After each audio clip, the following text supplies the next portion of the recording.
I never imagined I'd be writing this post, but here I am at 2 a.m. trying to make sense of my life.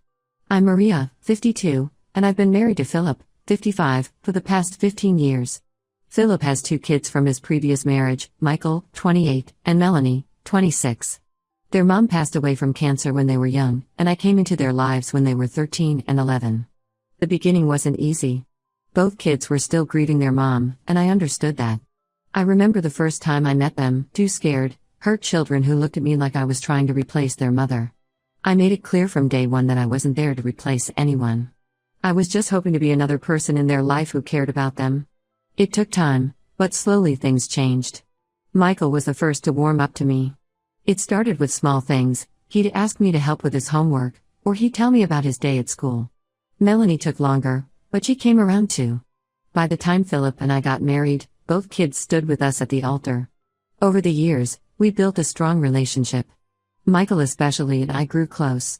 He would come to me for everything: advice about school, relationship problems, career decisions. When he got his first heartbreak at 17, he cried in my arms for hours. When he got into his dream college, I was the first person he called. I attended every graduation, every achievement, every milestone. I was there when he started dating Maria, his now wife, and I helped him plan the perfect proposal. 5 years ago, when Michael wanted to start his own business, a tech consulting firm, he came to me first. He had a solid business plan but needed initial capital. I had inherited some money from my parents, and I believed in his vision. Without hesitation, I gave him $50,000 from my personal savings. Philip thought I was being too generous, but I saw it as an investment in my son's future. Michael promised to pay me back once the business took off, but honestly, I wasn't too worried about the money. I was just proud of him for chasing his dreams. The business did well initially. Michael worked hard, built a good client base, and things were looking up. He met Maria through a client, and they fell in love. I liked Maria from the start. She was kind, intelligent, and made Michael happy. When they got engaged 2 years ago, I helped plan the wedding. I spent countless hours with Maria, choosing decorations, tasting cakes, picking flowers. It felt like I was gaining a daughter. Then Lisa, Maria's older sister, entered our lives. From the moment we met at the engagement party, something felt off. Lisa was polite on the surface, but there was always an edge to her comments. She would make remarks about how stepmothers could never really love their stepchildren, or how second wives were just trying to erase the memory of first wives. I brushed it off at first, not wanting to cause drama before the wedding. The wedding itself was beautiful. I cried when Michael thanked me in his speech, calling me his second mom. Everything seemed perfect. Until it wasn't. A week after the wedding, Michael stopped answering my calls and texts. At first, I thought he was just busy with newlywed life. But then weeks passed, and still nothing. He blocked me on all social media. When I went to his house to check on him, Maria answered the door looking uncomfortable. She said Michael didn't want to see me and asked me to respect his wishes. I was devastated and confused. What had I done wrong? I racked my brain trying to think of anything I might have said or done to upset him. Philip tried talking to him, but Michael would only say that he knew the truth about me now and wanted nothing to do with me. Melanie was caught in the middle. She still came to visit me, but I could tell she was struggling with divided loyalties. Finally, 3 months after Michael cut contact, she told me what had happened. Lisa had told Michael that she overheard me at the wedding reception, talking to my friend Karen in the bathroom. According to Lisa, I had said I only helped Michael with his business to control him, that I never really loved him or Melanie, and was just using them to stay in their father's good graces.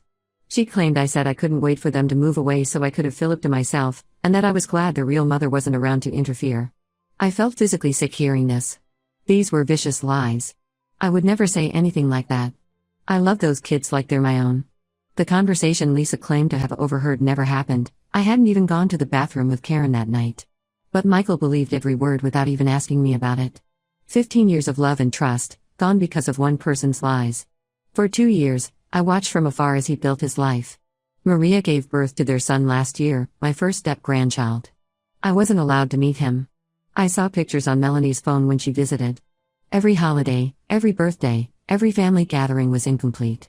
Philip would split his time between us, trying to maintain relationships with both his son and his wife. I felt guilty for putting him in that position, but I hadn't done anything wrong. Then last week, at 11 p.m., there was a knock at our door. I opened it to find Michael standing there. He looked terrible, tired, stressed, unshaven. His clothes were wrinkled, and he had dark circles under his eyes. Without preamble, he told me his business was failing. He had made some bad investments, trusted the wrong people, and now he was at risk of losing everything. He needed $100,000 to save his business. I stood there, looking at this young man who had believed the worst about me without a second thought, who had cut me out of his life for 2 years, who had denied me the chance to meet my grandchild, and now wanted my help. The same young man I had loved and supported for 15 years, who had once called me his second mom. I told him to leave. I said I was done being his backup plan, his ATM. He tried to explain that he was sorry, that he should have talked to me first, that he had been wrong to believe Lisa. But I didn't want to hear it. 2 years too late, I thought. Philip thinks I'm being too harsh, that this could be a chance to fix our relationship. Melanie says the same thing, that Michael was manipulated by Lisa, that he's sorry now. My friends are divided, some think I'm right to stand my ground, others say family is family and I should help him. The money isn't really the issue. Philip and I could help him if we wanted to. But I can't get past the betrayal. 2 years of silence, of missing out on his life, of crying myself to sleep wondering what I did wrong, and now he only comes back because he needs money?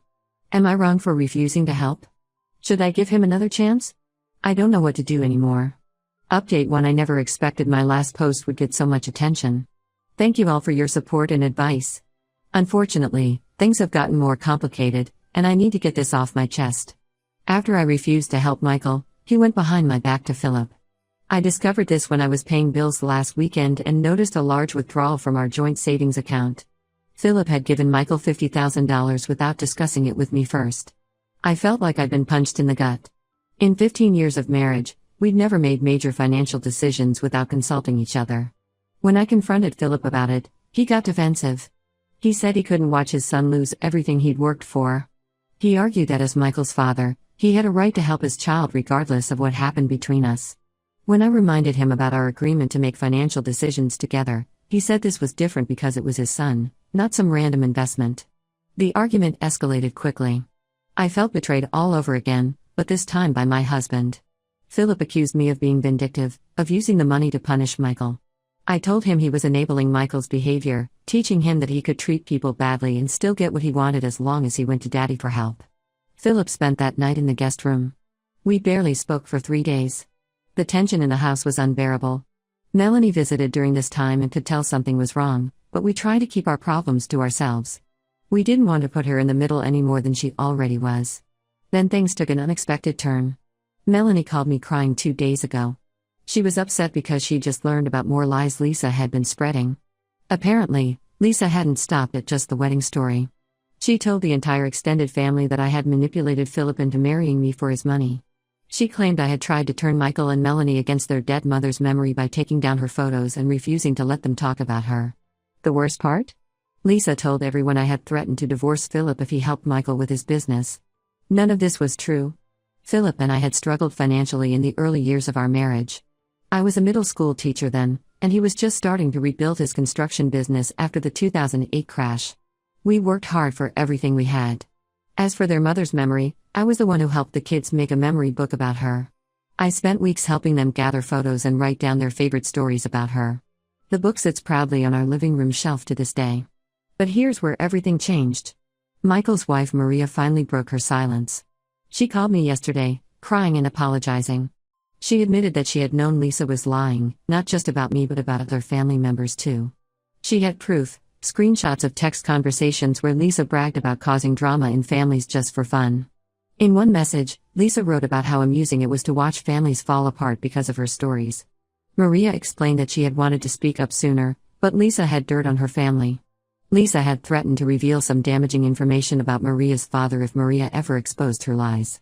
Maria had kept quiet to protect her family, but she couldn't take the guilt anymore, especially after seeing how Lisa's lies had torn our family apart.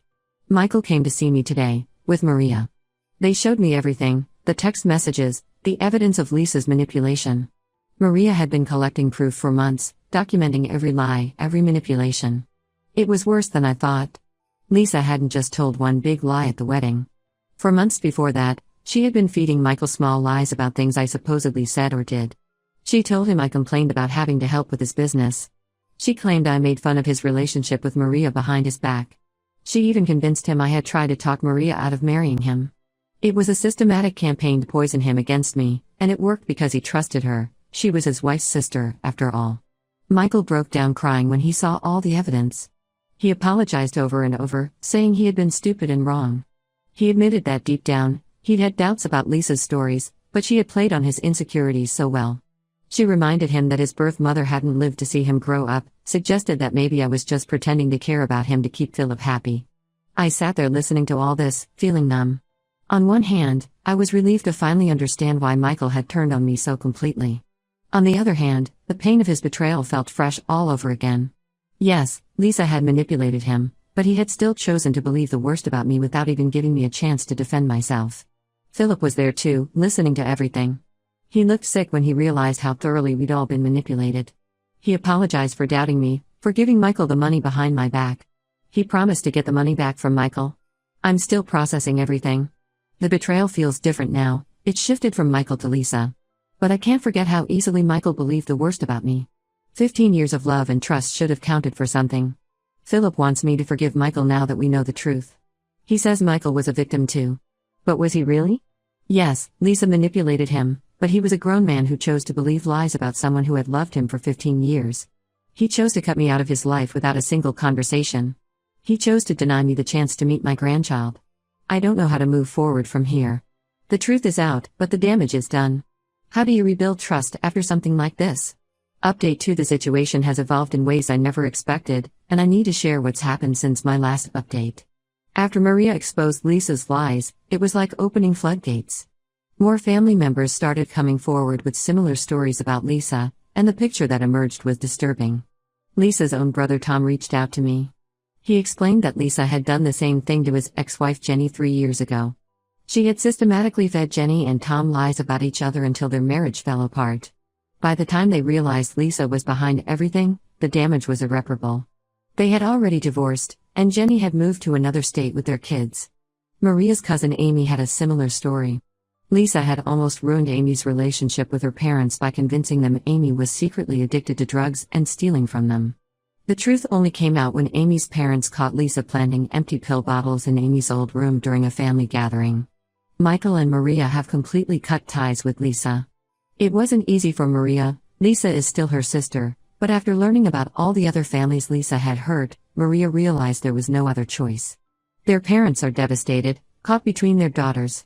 Lisa tried to turn them against Maria, claiming she was lying about everything, but the evidence was too overwhelming. The hardest part for me has been watching Michael try to make amends. He's been coming around more often, trying to rebuild what we lost. Last week, he finally brought his son, my grandson, to meet me. Looking at that beautiful baby boy, who is Michael's eyes and Maria's smile, I felt a mix of joy and profound sadness. I had missed his birth, his first smile, his first words. Those are moments I can never get back. Philip has been trying to fix things too. He managed to get the $50,000 back from Michael. It turns out Michael hadn't spent it yet, he was too guilty about taking it behind my back. Philip put it back in our joint account and promised never to make such big financial decisions without me again. He's been extra attentive lately, clearly trying to make up for doubting me. Michael's business is still struggling. The financial advisor he hired painted a pretty grim picture. Years of bad decisions and mismanagement have left the company deeply in debt. Michael admitted that he had been so distracted by the family drama that he made several poor business choices. He's trying to save what he can, but it looks like the company might not survive. What hurts the most is realizing how much time we've lost. Michael showed me videos of my grandson's first steps. I watched them alone in my room, crying over all the moments I should have been there for. Maria offered to make me copies of all their family photos and videos from the past 2 years, but it's not the same as having been there. The family dynamics have shifted completely. Melanie, who was caught in the middle for so long, is finally able to spend time with both Michael and me together. She admitted that keeping the peace between us had been exhausting. She had known something wasn't right about Lisa's stories but hadn't known how to prove it. Last Sunday, we had our first family dinner together in 2 years. It was awkward at first. None of us knew quite how to act around each other. The easy comfort we once had is gone, replaced by careful politeness and hesitant conversations. My grandson was the only one unaffected by the tension, happily bouncing between family members and bringing unexpected moments of joy to an otherwise strained evening. The hardest part has been dealing with my own feelings. I want to forgive Michael, but every time I look at him, I remember how quickly he turned on me. He had known me for 15 years, watched me love and support him through everything, Yet he believed Lisa's lies without question. That kind of hurt doesn't just go away because we found out the truth. Michael keeps asking what he can do to make things right. The problem is, I don't know if anything can make this right. We can't go back in time. We can't undo the hurt, the lost moments, the broken trust. Sometimes I look at him and still see that angry young man who believed I never really loved him. Other times I see the boy I helped raise, who used to come to me with every problem, every joy. Philip thinks time will heal everything, but I'm not so sure. Some wounds leave scars that change us forever. I'm trying to move forward, but I don't know if things will ever be the same again. Update 3. It's been 6 months since my last update, and many of you have asked for another one. A lot has changed, and I've made some difficult decisions that I want to share. Michael's business finally failed last month. Despite his efforts to save it, the debts were too much to overcome. He had to let go of his employees and close the office. He's now working as a project manager at another tech company. The failure hit him hard. This was his dream, after all. But maybe it's a blessing in disguise. He's working regular hours now, spending more time with his family, and learning from his mistakes. Our relationship has settled into something I never expected. While we see each other at family gatherings, and I spend time with my grandson, the close bond we once shared is gone. I've accepted that some things can't be fixed, only rebuilt differently. Michael still tries sometimes. He'll call for advice or invite me to lunch, but there's always an undercurrent of tension, a reminder of what we lost. Philip struggled with my decision to maintain this distance. He wanted everything to go back to normal, for us to be one big happy family again. But after months of arguments and discussions, he's finally understood that normal isn't possible anymore. He's learned to respect my boundaries with Michael, even if he doesn't fully agree with them. Lisa tried to worm her way back into the family's good graces. She showed up at our door 3 months ago, crying about how she needed help. She claimed she had mental health issues, that she was seeing a therapist, that she never meant to cause so much pain. I shut the door in her face. Mental health issues might explain her actions, but they don't excuse them. She robbed me of 2 years with my family, and no amount of apologies or excuses can fix that. Maria and Michael had another baby 2 months ago. This time, I was there. I held my new granddaughter minutes after she was born. It was a beautiful moment, but it also reminded me of everything I miss with my grandson. Maria makes sure I'm involved in both children's lives now. She sends me daily photos and updates, invites me to every milestone. But sometimes, when I look at my grandson, I can't help but think of all the firsts I missed. Melanie got engaged last month. During the party, Michael gave a speech about family and forgiveness. Everyone cried and hugged, talking about how wonderful it was that we'd all moved past the drama. But they don't understand. It's not about holding a grudge. It's about acknowledging that some changes are permanent. Trust, once broken, might be rebuilt, but it's never quite the same. I've stopped feeling guilty about maintaining these boundaries. Yes, Michael was manipulated by Lisa. Yes, he's sorry now. But he made choices that showed me exactly how much he valued our relationship. 2 years of silence. 2 years of believing the worst about me. 2 years I can never get back. Philip and I are doing better now. The money issue is resolved, and we've set clearer boundaries about financial decisions. He's stopped pushing me to fully reconcile with Michael, and I've stopped expecting him to choose sides. We found a balance that works for us. Sometimes I wonder if I'm being too hard, too unforgiving. But then I remember those 2 years of pain, of wondering what I'd done wrong, of missing milestones in my grandson's life. And I realize it's okay to forgive without forgetting, to move forward without going back to the way things were. We're all different people now. Maybe that's just how it has to be. Some wounds heal, but they leave scars. This experience has permanently changed our family dynamics. It's not the happy ending everyone wanted, but it's real. And sometimes, that's the best we can hope for.